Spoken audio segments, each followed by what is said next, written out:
y venimos con disposición a escuchar lo que el Señor quiere decirnos y se intenta también, ¿no?, con la humildad para atender a lo que su voz nos quiere transmitir. Tenéis todos un papelito blanco, ¿vale?, en vuestro asiento, o deberíais. Si alguno no lo tiene, que busquen alguna silla. Lo usaremos al final, ¿vale?, de este tiempo.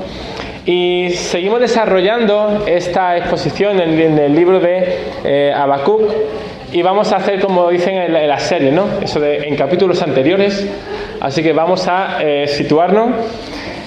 Si recordamos, en el capítulo 1 veíamos como Habacuc y Dios tenían un diálogo en el que Habacuc planteaba una serie de quejas ante Dios y Dios le da dos respuestas.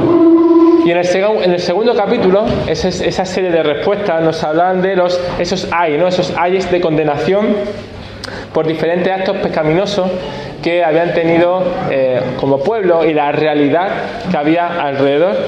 Y ahora en este tercer capítulo, como Dani introdujo el domingo pasado, vemos que hay un cambio. Ya la cosa cambia. Y en esta predicación, la semana pasada era Avívanos, Señor.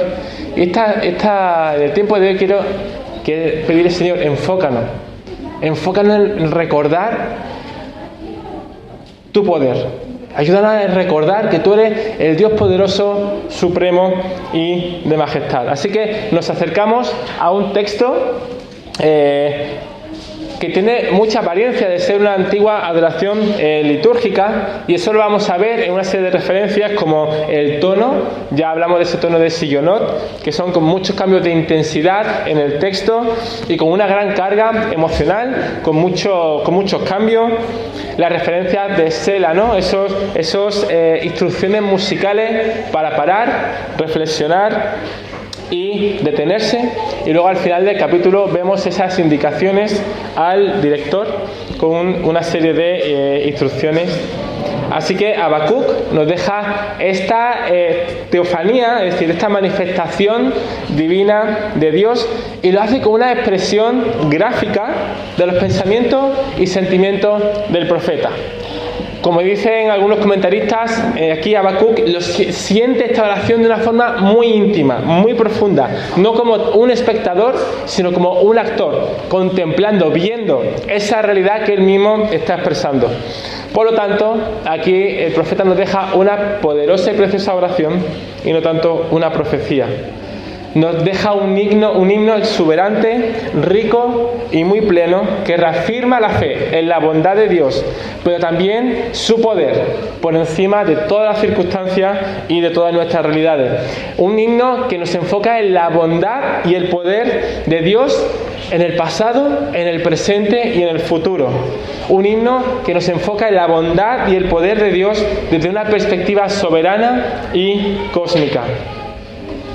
Esta oración, este himno, nos narra la respuesta de Dios a las dudas del corazón y la mente de Habacuc y de cada uno de nosotros. Si recordamos, en el capítulo 1 leíamos las preguntas que Habacuc le planteaba a Dios en el capítulo 1, versículo 2, que decía: ¿hasta cuándo, Jehová, gritaré sin que tú escuches? Y clamaré a causa de la violencia sin que tú salves. ¿Hasta cuándo? Sin embargo, en el desarrollo del libro, las respuestas de Dios silencian al profeta y solo queda expresar esta poderosa y preciosa oración. No sé, ¿alguno tenéis textos bíblicos o citas a los que recurráis en medio de situaciones delicadas o en crisis? ¿Tenéis textos de referencia a los que os acogéis?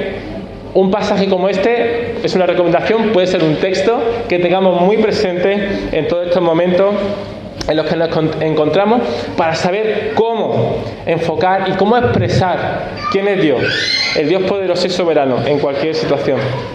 Un texto que ejemplifica cómo aún en medio de una fe que ha sido expuesta, que ha sido zarandeada, cada uno de nosotros podemos expresar la soberanía absoluta, el poder supremo, la santidad y la majestad de Dios. Así que el libro de Habacuc es un espejo es un libro que nos expone como un espejo para recordar que nuestro caminar diario con Dios es un camino de fe. Pasajes como el que leíamos en Habacuc 2, versículo 4. Mas el justo por la fe vivirá. Texto que luego Pablo va a usar en las cartas como en Gálatas o Romanos, o el mismo autor de Hebreos también hace mención a esa realidad. Es solamente la fe en Cristo Jesús, la fe en el Dios de la palabra, el marco en el que podremos expresar y adorar de forma plena, aún en medio de nuestras dudas, crisis y dolor. Y me gustaría que observáramos 3 énfasis para este reenfoque que nos van a ayudar. En primer lugar, una fe que recuerda, como vamos a ver en los versículos 3 y 7, una fe que reconoce, en el versículo 3 y 4, y una fe que responde, 5 y 6. Así que, en primer lugar, una fe que recuerda. El pasado mes de mayo llevamos a Obed a ver un espectáculo teatral, el Pot Petit, muy recomendable, me encantó. Y era poderosísimo ver lo fascinado que estaba Obed con el espectáculo de luces, animación, la música, los actores ni parpadeaba.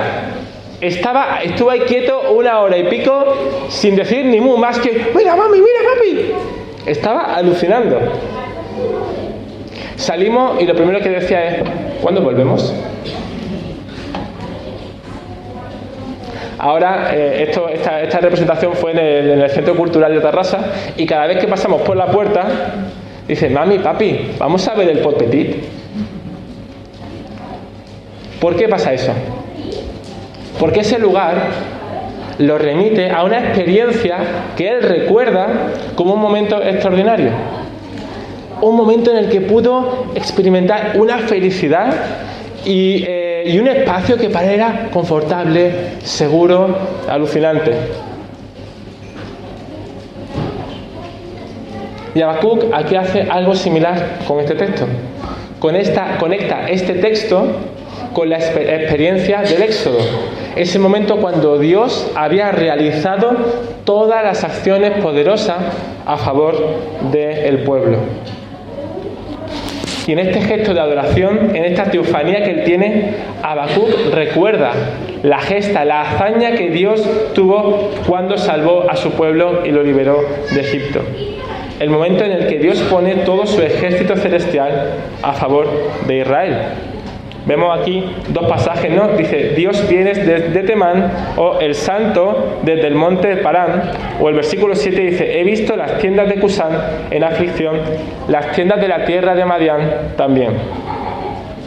El versículo 3 está haciendo referencia a pasajes del Éxodo, o el versículo 7 haciendo referencias a textos que encontramos en Jueces, en el libro de Jueces. Y son muy interesantes los términos que va a usar aquí Habacuc, porque para referirse a Dios usa el texto hebreo que significa Eloah, que es una forma poética de Elohim, usada sobre todo en poesía o en el libro de Job, y es un matiz para desarrollar el carácter divino, majestuoso y supremo de Dios. Y en segundo lugar, el término que usa para santo es el Shaddai. Y lo que quiere transmitir es el sentido de la pureza moral y la trascendencia que tiene Dios. Él es el único Dios que es distinto, separado del pecado y el único digno de adoración. Así que el texto de hoy empieza reconociendo cómo el mismo Dios del pacto, el creador del universo, es el que se reveló a Moisés y el que se revela en la vida de Habacuc y el que se va a seguir revelando en la historia de la humanidad. Es el Dios que viene, el Dios que irrumpe dentro de la historia. Habacuc lo nombra como el Dios supremo que viene una vez más a su realidad. Y nos recuerda que ese Dios supremo ha venido, viene y volverá de una vez por todas. En el capítulo 2, el versículo 14, recordaba, porque la tierra se llenará del conocimiento de la gloria de Jehová, como las aguas cubren el mar.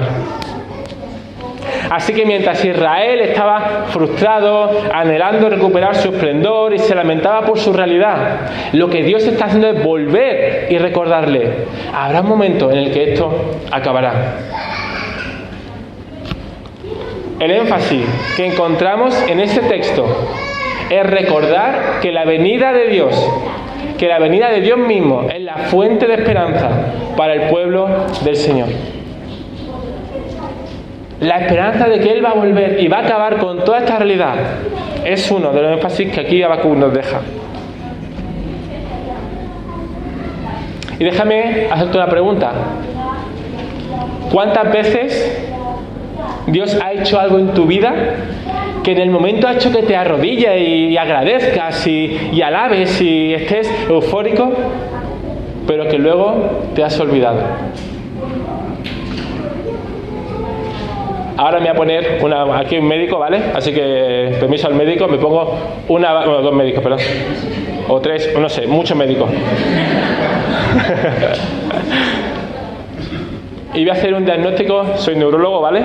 Con todo lo que tiene. Uno de los problemas que tenemos es que luchamos con la amnesia espiritual.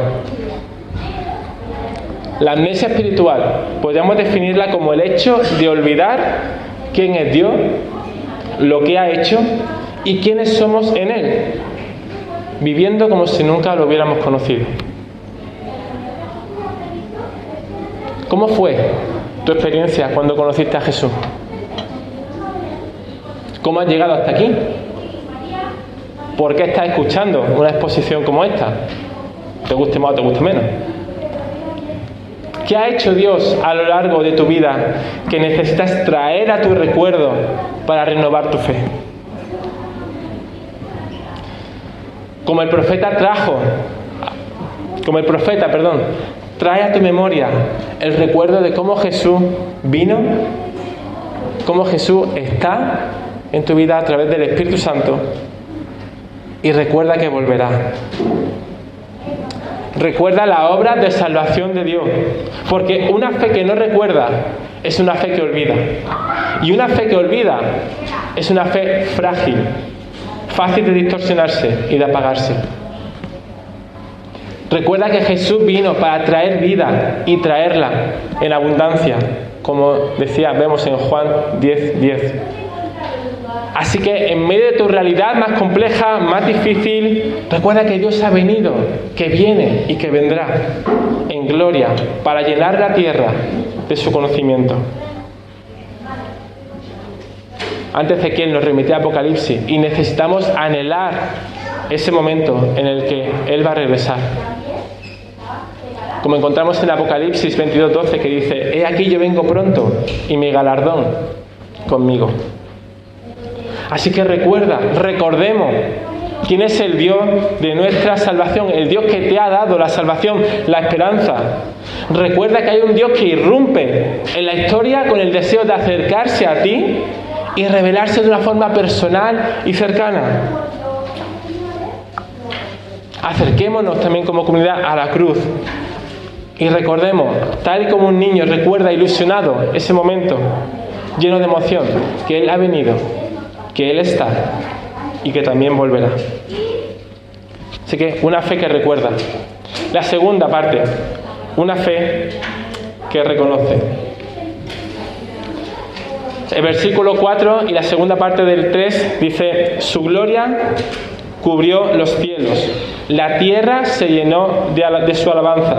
Su resplandor es como la luz, rayos brillantes salen de su mano. Allí está escondido su poder».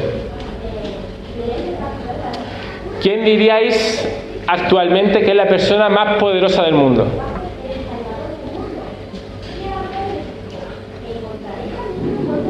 Cada cual posiblemente tenga a alguien. En nuestro caso es Obed.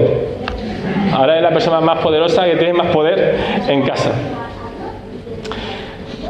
Le pregunté al buscador de internet cómo definiría el poder, Y dice, el poder es la capacidad de influir, controlar o generar cambios sobre personas, situaciones o recursos.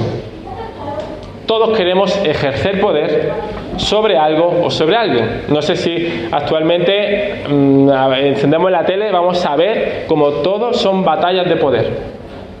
Desde el nivel más cercano, más, vamos a decir, más local, no sé si estáis viendo, que a mí el marketing me llama un montón la atención, la batalla entre la OPA Hostil, el BBVA del Sabadell, como el pez grande quiere comerse al pez pequeño, pero el pez pequeño está dando mucho de qué hablar, ¿no?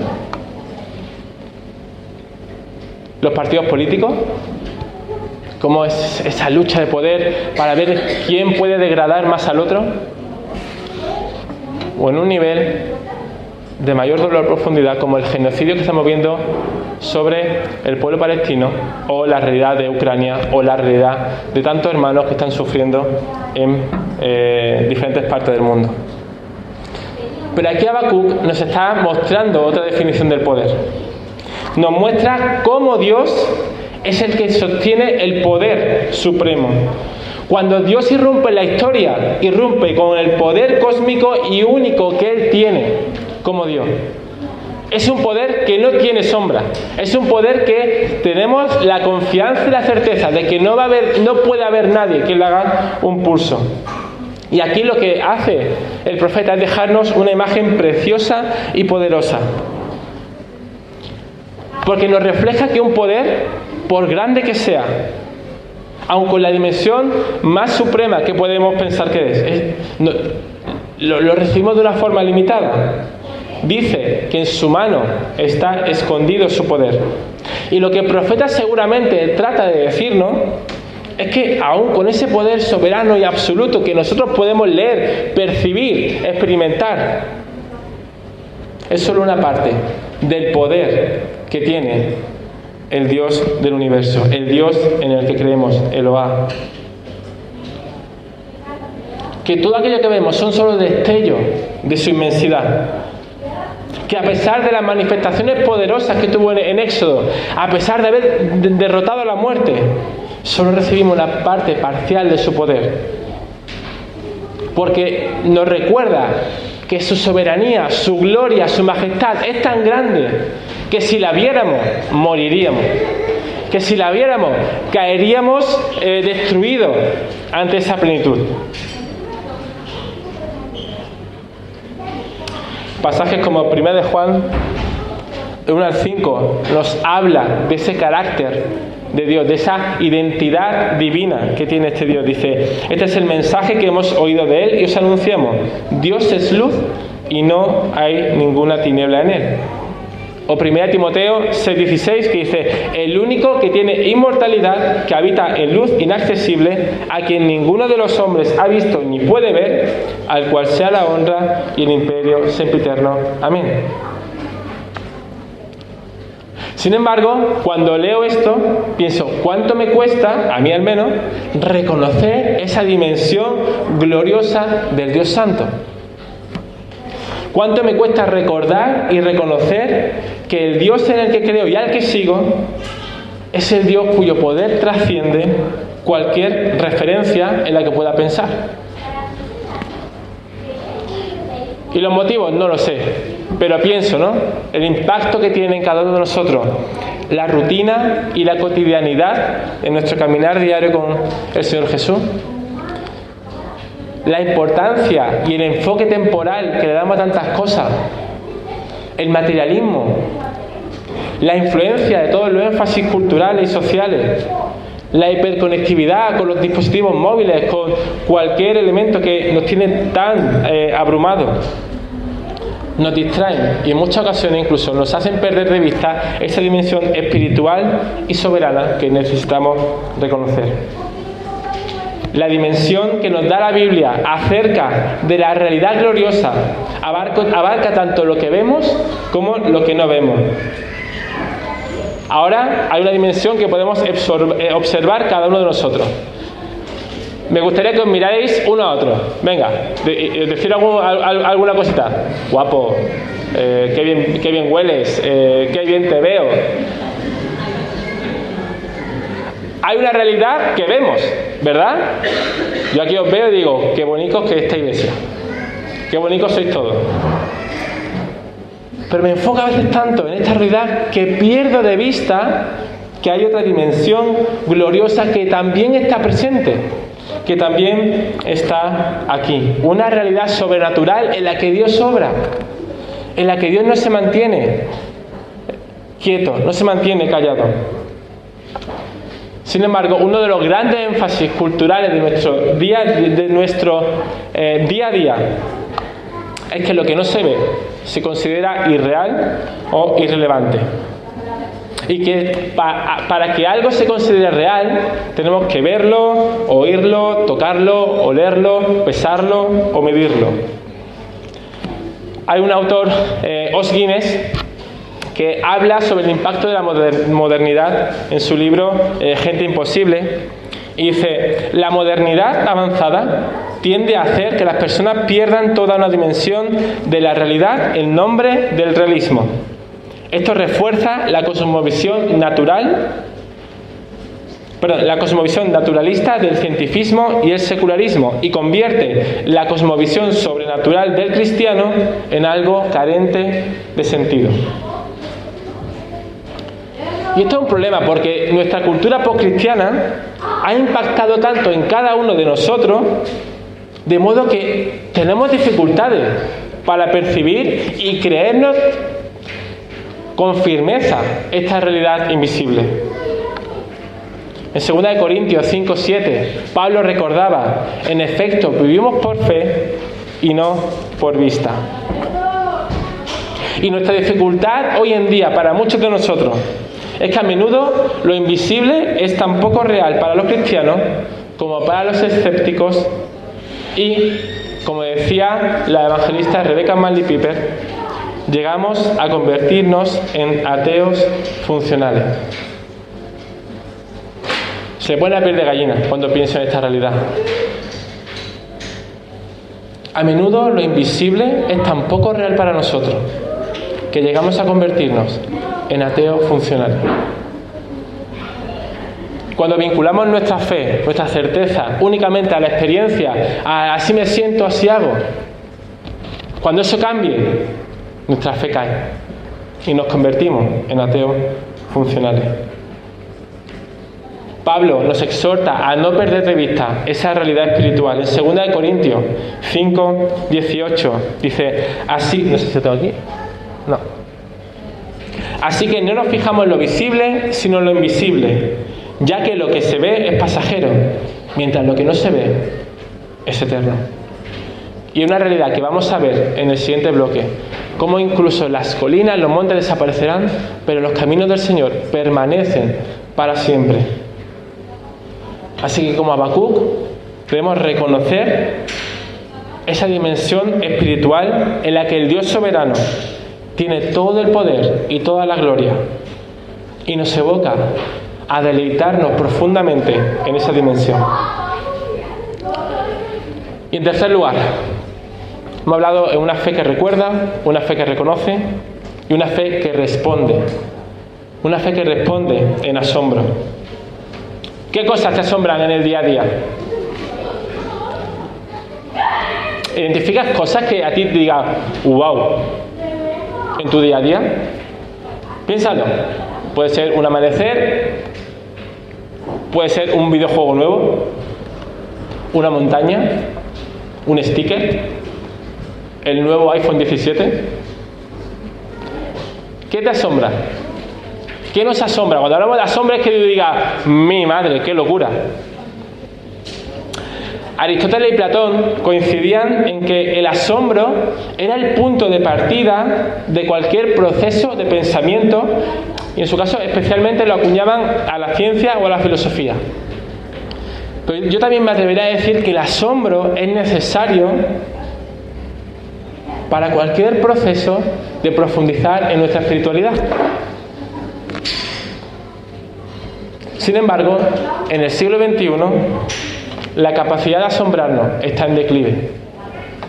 La saturación de estímulos en nuestro día a día La saturación de las redes sociales, la saturación de la tecnología, la cantidad de información que recibimos, la dureza y crudeza del contenido audiovisual que consumimos, ha reducido nuestra capacidad de sorprendernos. Y esto también afecta en nuestra espiritualidad. Este texto también nos evoca a asombrarnos del poder y la majestad de Dios. Dice, delante de su rostro va la mortandad, y tras sus pies salen carbón encendido. Se levanta y mide la tierra, mira y se estremecen las naciones. Los montes antiguos se desmoronan, los collados antiguos se derrumban, pero sus caminos son eternos. Este texto también nos anima, nos empuja a asombrarnos ante la gloria y el poder del Dios soberano. Un Dios al que nada ni nadie, ni siquiera la propia naturaleza, es capaz de resistir su avance. El verbo que nombra aquí quiere decir, es un verbo continuo que quiere decir viene marchando. Es decir, el Dios que viene, el Dios que irrumpe, está actuando en la realidad de su pueblo. El Dios que viene, el Dios que irrumpe, está actuando en la realidad de Israel, pero también en nuestra realidad, en nuestro siglo XXI. Y que en medio de esta realidad tiembla ante su gloria y su justicia. Y aquí Habacuc expresa cómo su santidad y majestad traen salvación, pero también traen juicio. Vemos esta realidad manifestada en el juicio contra Egipto. La veríamos durante toda la narrativa bíblica y lo vamos a ver en los diferentes momentos de la historia.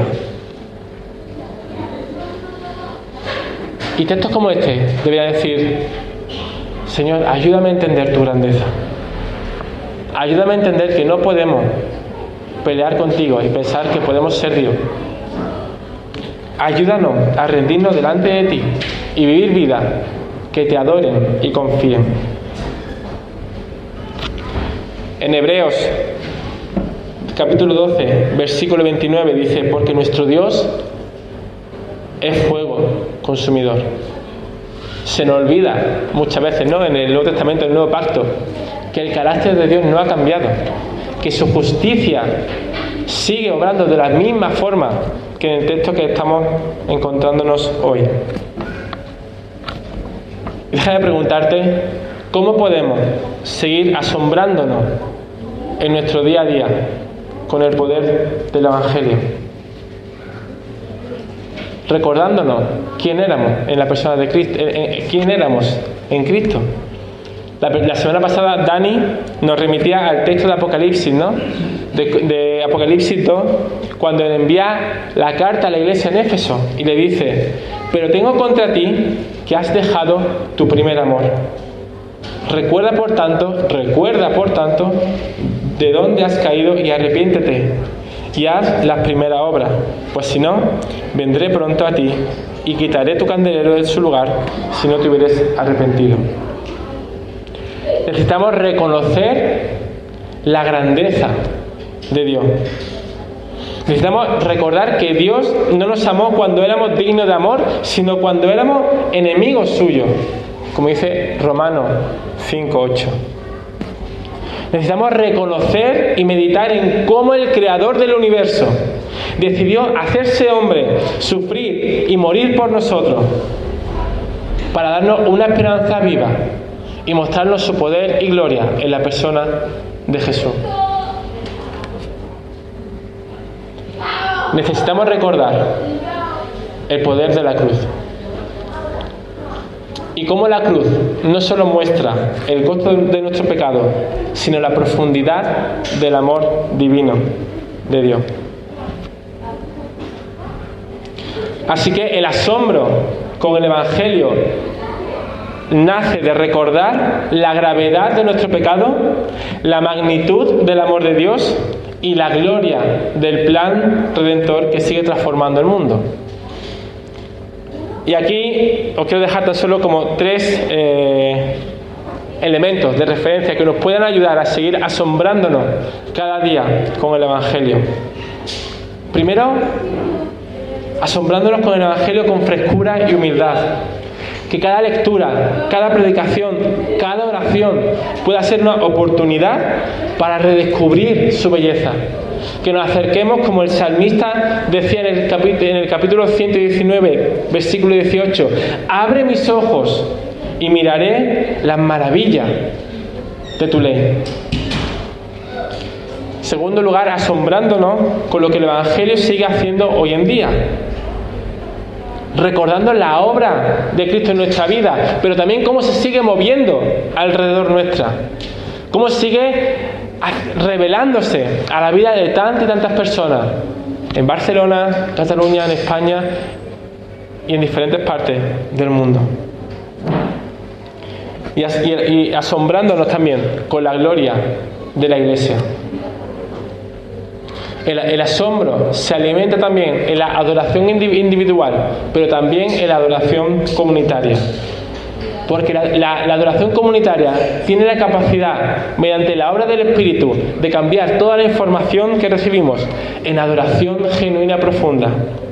Y toda la doctrina en placer, en alimento para nuestros corazones, para nuestra alma.